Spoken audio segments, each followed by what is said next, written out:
career. Fucking crazy. Absolutely insane. Alright, FNAF family, welcome back to another new video. This video was released a month ago. I'm not gonna lie, low-key, probably my favorite FNAF creator so far. FNAF. Banger name, by the way. The big twist of FNAF sister location. I was worried that videos like this might be a little weird in terms of the order I've watched and consumed FNAF content, but this was a month ago, so I'm about to learn some new things, you feel me? Hopefully you guys enjoyed the video. Smash the like button, subscribe to the channel. If you're new to the channel, I have a FNAF playlist where I've been reacting to a bunch of lore and learning about the big, vast world that is FNAF. Yeah. Subscribe if you're new. Let's get into it. My God. Also, link to the original video will be in the top of the description. What was I about to say? I forgot. I'm old. Happy Valentine's, people. Kisses, love.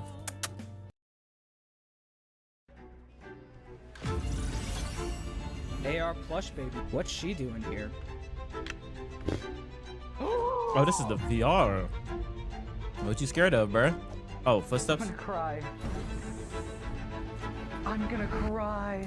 In the last 4 years worth of FNAF games, there's been some subtle or even blatant callback to sister location. This is I was about to say, I don't remember sister location. one of the biggest mysteries of modern FNAF because it feels like Scott and Steelwool are desperately trying to tell us something. And it wasn't until now that I think I figured What the hell is this?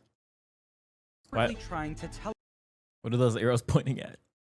Like an object missing or something? us something. And it wasn't until now Or did I just get trolled? that I think I figured it out. This year, Sister Location turned 9 years old. And in 9 those years! 9 Holy we figured shit! out a lot of Why do I stuff think it was more of surrounding the game, but nothing one of compares the more to recent. what I'm going to talk about today. There's details and clues that have been right in front of our faces that were completely overlooked for years. Until now. Let's get started. One thing that's always been weird to me about Sister Location is how sci-fi Scott suddenly took the series. Maybe you'll relate to this, but I've always found it weird how Afton was able to build a all of giant this? Yes, I brought it up. I built this whole giant shit underground bunker directly beneath his house. How much did this cost? Where did he get the money to build this? And the time, bro. The fuck? Logistically, how would someone build something like this? Well, the answer is he didn't build it. It's been widely believed for a while now that William Afton was the businessman of Fazbear Entertainment who handled all of the money, while his partner Henry was the creative genius who designed and built the animatronics. This was backed up by the newest game, Secret of the Mimic, where we learned that while Henry was working with Edwin on the animatronics, I got the change order from Hen last night. It would be so much easier to keep using the spring locks. Afton was the one working on the business side of things. Throughout the game, we see Afton attempt to steal all of Edwin's employees and bankrupt his entire company. Afton eventually gets what he wants and owns all of Edwin. Oh, confident software development and entire MCM catalog. We will level keep you as lead engineer, although we know technically own the land. Oh, we now technically own the land. We will never touch the house your parents built. Damn, we feel this offer has been more than fair considering how far behind you are. Damn, it's just too much for you to handle alone. We are waiting for your response. Hey, that's fucking crazy. Quote, software development. I didn't know you was gonna read it out for me. My fault. And the entire MCM catalog. But in this message, we learned that Afton doesn't just take Edwin's company, he takes all of Edwin's land. Quote, although we now technically own the land, we would never touch the house your parents built. This is important because this house that Edwin's parents built happens to have a bedroom that looks very similar to the FNAF 4 bedroom and a giant underground. Wait, was that actually the house though? From which game was this? That was the Mimic game, right? This is important because this house that it's actually the house. You could just see it in the distance. Edwin's parents built. Don't you towards the end of it? You actually go to the house, right? Giant underground bunker directly beneath it. The house also sits on a hill, just like the Afton house. When Afton I don't think I've ever heard that the Afton house had on a hill. Took over Edwin's land, he got access to a house on a hill with a built-in underground bunker directly beneath it. He even stole the toys right out of Edwin's son's room and gave them to his kids. That's insane. Everything Whoa, that's actually was crazy. stolen from Edwin. Need more proof? In Secret of the Mimic, when we first enter Edwin's underground bunker and get on the little ride, you can hear a song start playing in the background. This song is called Breathing Corridors and was created by Leon Riskin, Scott's go-to composer for all of the FNAF soundtracks. The song Breathing Corridors is actually about 3 minutes long, but since this little ride only lasts about a minute, we never actually get to hear the whole song in-game. So one day, while listening to the entire soundtrack, I noticed that Breathing Corridors is literally just a slowed down version of Venta Black from Sister Venta Black? Location. Oh, wait. Really?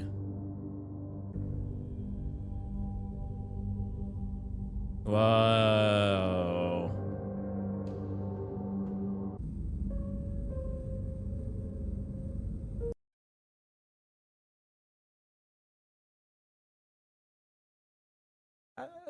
Does it sound a little different? Well, at least that part.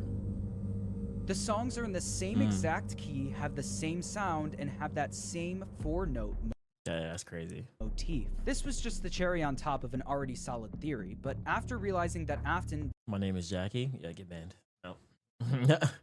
No, you're just on a roll today, aren't you? You're just on a roll. Get banned. very likely stole Edwin's underground bunker and used it to create Sister Location, a lot more connections started to appear. In Secret of the Mimic, we meet Dispatch, who works for Fazbear Entertainment. Hey, buddy. This is Dispatch with Fazbear Entertainment.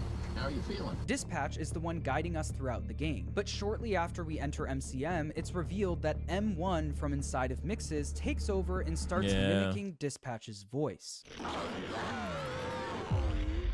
Awesome.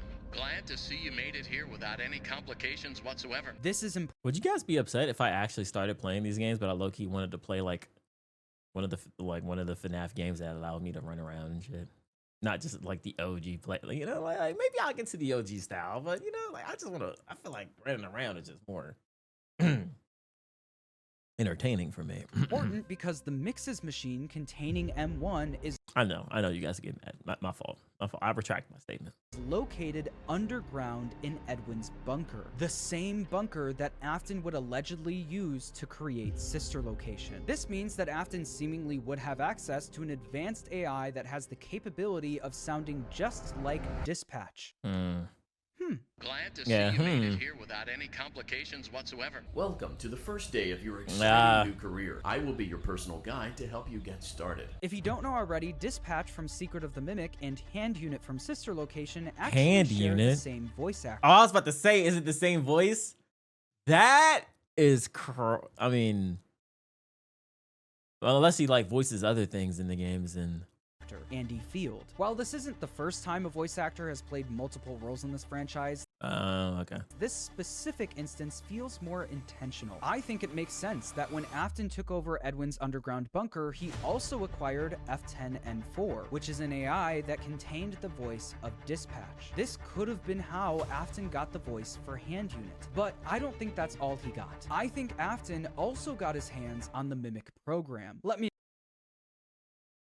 You think the Mimic existed before the game? Well, I guess it technically... Explain. In Security Breach, it's been basically confirmed that all of the Glamrock animatronics are using the Mimic program. Yeah. This is heavily talked about in the Tales from the Pizzaplex books, but there's also proof for this in Security Breach itself. There is a whole section of the game where you enter an endoskeleton daycare. In this area, there are certain behaviors depicted... What? Where you enter an endoskeleton daycare. That's not creepy at all. No, it's not. In this area, there are certain behaviors depicted on the doors. Good behavior gets a check mark, while bad behavior gets an X. This is where we're training the endoskeletons how to behave properly by showing them which behavior to mimic and which to not. It's an endo daycare because these endos are literally starting from scratch as if they're children and are being raised to be whatever character Fazbear wants them to be. This was confirmed in Help Wanted 2, where we got a whole minigame in the endo daycare. In this minigame, we are once again teaching a Glamrock endoskeleton the correct behavior to mimic. But at the beginning of this minigame, we hear a line that's that's stuck pretty out to cool. me for a while. Bro, these games... I mean, like, obviously this is speaking from someone who has never played the games, but they really do seem pretty deep in a sense of content. Okay, I get... deeper than I thought they would be. Now. Welcome to the Playpen. Here, young animatronic endoskeletons learn how to associate with guests. Like, how long is this game? Motivation chips encourage our youth to one day develop a personality and become the next Freddy, Chica, or TBD Pizzaplex star. Motivation chips encourage our youth to one day develop a personality. What? When in any of the modern FNAF games have we ever heard of motivation chips? The game literally flat out tells us that these motivation chips are how we're able to teach the animatronics to develop a personality. That sounds exactly like what the Mimic program is supposed to be doing. To me, this one line is telling us that the Mimic program is put into the Glamrock animatronics through a chip. And it's this chip that gives them the ability to be trained and taught to develop certain personalities to then become the next Freddy, Chica, or TBD Pizzaplex star. After discovering this, I then looked back to see if these chips have been mentioned anywhere else. Yeah, I was about to Scott ask, that is there any Security other Breach's mentioning of story the was all chips? over the place. I thought there would be no way they planned this chip thing from the beginning until I found this. No way. Is there actually another mentioning of the chip? In Security Breach, you can find a duffel bag message titled Chica Report, where it says, quote, I don't see anything. Oh, wait. Personality chip. Oh, Chica's shit. personality chip has always been a bit quirky, but the new pizza-flavored Monty Mystery Mix slushy syrup has adverse effects Pizza-flavored Monty Mystery Mix slushy syrup. What? on her programming. She has attacked patrons, employees, and staff for it. It is recommended that Monty Mystery Mix She's a fucking should be addict. recalled before we're inundated with lawsuits. In this message, they straight up just call it a personality chip. Whether it's officially called a personality chip or a motivation chip doesn't really matter. The important thing is that all the way back in Security Breach, there was mention of a singular chip that helps give each animatronic their personality. But that's not all. In the modern FNAF games, the Mimic has repeatedly taken the form of Helpy. In Security Breach Ruin, the Mimic speaks to Cassie through Helpy and successfully gets her to set it free by the end of the game. In Help Wanted 2, you can see Helpy on the screen in the main hub area, and throughout the game, he's giving us hints and encouraging us to progress. The thing is, progressing and beating the game normally gives you the bad ending, where Glitch Trap— What? No, Glitch who? No! There's a bad ending with Glitch. Oh, hell no! No! Thing is, progressing and beating the game normally gives you the bad ending, where Glitch Trap, aka the Mimic Virus, wins. Helpy was purposely guiding us in the wrong direction, just like in Ruin. If you get the bad ending and come back to the main hub, Helpy is now sitting on a beach on vacation because his job is done. The Mimic Virus won. As you probably know, you can get the good ending by going through Princess Quest and killing Glitch. Wait, this sounds dope though. I'm not gonna lie, this sounds dope. Trap once and for all. But if you try going back to the main hub after Glitch Trap is dead, Helpy isn't on vacation this time. He isn't even there anymore. That's because Helpy was once again tied to the Mimic Virus. Now that Glitch Trap was gone, so was Helpy. So why does this matter? Well, this all actually ties into the first aid minigame, where we get to see— God damn, Helpy overdose. Helpy fuck around and overdosed on the table. Jesus, man. Helpy in person, in a game where they solidify that the Mimic program represents itself as Helpy, while also reintroducing us to the idea of motivation or personality chips that seemingly house the Mimic program. I find it funny that if you open up Helpy's head in the— You saw his head off? first aid minigame, you can find a chip lodged in his brain. The fact that the chip is lodged in Helpy's personality brain chip makes me almost certain that this is our first look at the personality chip we've been hearing about for nearly 4 years now. But if you look closely at the chip, you might notice that we've there's another one. actually seen this chip before. On night 5 of Sister Location, after punching the correct code into the keypad, a hatch opens on Baby's arm, revealing a little chip. This chip Wait, that's pretty fucking crazy. chip looks exactly like Yeah, the it does. chip we Exactly like find it. in Helpy's head. The same chip containing the mimic program that might be being used in the Glamrocks can also be found in Baby. Granted, the chip we find in Helpy's head is a lot Question: has there a dead ass like over the years have nobody like connected this shit? Like, is this like old news or this is new news? Like dead ass new. I know this video came out a month ago. Was he actually like the one that came out with this shit, or was there like deeper Reddit threads or something and people were discussing this for years upon years? And you know, he's just like the biggest creator to kind of drop a video on it. bigger than the one we find in Sister Location. But to me, it is painfully obvious that they designed these chips to look similar. I just think that the one in Helpy's head is a newer version of the chip that's being He's the first one that connected these some time ago. Oh. Some time ago? And he's just now dropping a video? Or was that some time ago that you're referring to when this video came out? mass-produced for think. To me, it is painfully obvious that they designed these chips to look similar. I just think that the one in Helpy's head is a newer version of the chip that's being mass-produced for the Glamrocks. These two chips might be the same chip, but just made decades apart from each other. Like we established earlier, Afton is in charge of the business side of things at Fazbear Entertainment. Afton is, at least we think, not a genius engineer like Henry. So if this is actually true, and Afton really did steal the mimic program from Edwin, that would explain how he was able to create such advanced animatronics. He made other videos about it when Help Wanted 2 came out.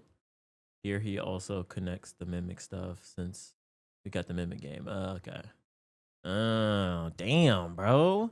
Oh, this nigga to go. So much so that even the board of Fazbear Entertainment was shocked at what Afton was able to achieve. There's no doubting what you've achieved on a technical level. These are clearly state-of-the-art. This might also explain why the Funtime animatronics are able to mimic voices, which we literally see happen in Sister Location. You must let us inside the room. Surely he got like a team, though. Like a team together to go through all this. Either way, I think the modern FNAF games are clearly trying to tell us that the Mimic program is being stored in some kind of chip. So I was curious if in Secret of the Mimic I could find any proof of this being the case. We learn in the Tales books that Edwin created the Mimic program by literally just coding it. We even learn what coding language he used, a combination of Pascal and C. Dang, bro. Through the books? First off, this cover is fucked. He used a combination of Pascal and C to write this code. He then uploaded this code Pascal to the Mimic's computer. Quote, once Edwin had constructed the robot, he had built the computer for it. This he did by stealing hardware from some of his abandoned projects. So no mention of a singular Mimic chip in the books, but what we learned from Secret of the Mimic is that what happens in the books is different from what happens in the games. In the games, the Mimic program isn't necessarily tied to the Mimic endoskeleton. Edwin was putting the Mimic program bunch of products and shit into every single one of his inventions as well.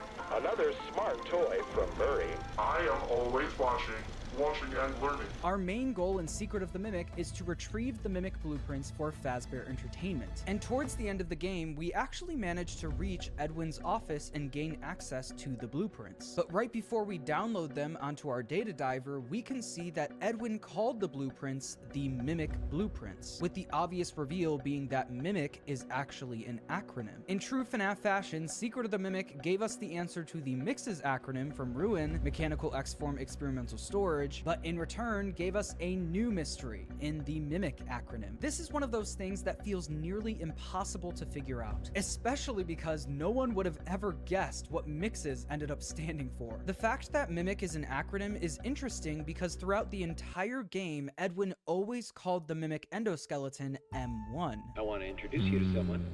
This is M1. We never once hear Edwin call it the Mimic endoskeleton. Since these blueprints aren't called the M1 blueprints, what if they're not blueprints for the physical Mimic, but for the Mimic chip? This would mean the C on the C might be on the end Ooh. of the acronym could stand for chip. I could also see it starting with something like Murray's and ending with integrated circuit, since integrated circuits are chips typically designed to store and run programs. So if these blueprints really are for the Mimic chip, how would Afton get his hands on them? Well, for that to happen, the escape ending of the game would have to be the Canon one. In this ending, we willingly give the Mimic blueprints to M1 and go home. Afton would then gain Oh, in the escape ending? Oh, shit. access to M1 and the blueprints once he takes over Edwin's bunker. This ending feels like the Canon one for a few reasons. First, it Wait, so I just saw he keeps replaying this part. Does the Mimic actually end up killing us anyway on the quote unquote escape ending? Do we not actually escape? We just end up getting killed by the Mimic after we hand the we hand the shit off? and go home. In this ending, we willingly give the Mimic blueprints to the Mimic blueprints back to M1 and go home. Afton would then gain access to M1 and the blueprints once he takes over Edwin's bunker. This ending feels like the Canon one for a few reasons. First, it is absolutely in character for Arnold to want to finish the job and get out of there as soon as possible. Second, in the parachute ending, everything including Edwin's house and the bunker get destroyed. If this happened, it would be a lot harder for You don't really know if we really die, but yeah. Nah, bro, that joint smoked us, bro. He caught us lacking on some horror movie shit in the rearview mirror. Afton to move in and build sister location. There's also the fact that, By the way, I mean, side note, do y'all ever like check that shit? I check that shit all the time. I watch too many horror movies. You know what I'm saying? I always check the backseat. Afton uses the same toys as Edwin for his kids. And if the whole place burned to the ground, those toys would be destroyed and unable to be reused. There's also the third ending where we defeat the Mimic, but that's unlikely to be canon since we know this isn't the end for the Mimic. Little did Arnold know that giving the blueprints to M1 and driving away inadvertently might have given Afton access to the Mimic program, a giant underground bunker, and a familiar AI voice to greet workers who decide to visit. Welcome to the first day of your exciting new career. Fucking crazy. Absolutely insane. One thing that I want to make clear is that I do not think Scott had the Mimic in mind when making sister location. If this chip in baby's arm really does contain the Mimic fire, You know, I mean, with stories that kind of set up like this, I feel like it's always just more likely that like it's on the go kind of thing. Like there's structure there, sure, but it's always created with spaces in between the story that could be changed and manipulated for the better later on, you know, down the line. That would mean that Scott and Steelwool went back and made that chip more important than it was. This is how FNAF always has worked. Scott builds on things that he puts in his previous games. As always, for any theory, I could be completely wrong about all of this, especially the idea. Nah, bro, I ain't gonna lie, the way you be presenting shit, nah, you right. You gotta be right. You the GOAT. Nah, you the GOAT. Yeah, that the Mimic blueprints are for the Mimic chip and not the endoskeleton. I do think, though, that the personality chip is something we've completely overlooked, and I'm excited to see if that goes anywhere. Either way, subscribe if you enjoyed, and thanks for watching. Oh, I am subscribed, bro. Like, nah, he's him, bro. This video, wow. There is another video in this playlist, mystery that was unsolvable until now. Was I supposed to watch this before this? Did it matter the watch order? But let me know down in the comments if you guys want me to check out some more. I will love to check out some more FNAF related content, like his channel related content. Let me know down in the comments what I should check out next, man. Hopefully you guys enjoyed. Smash the like button, subscribe, and catch you guys next time.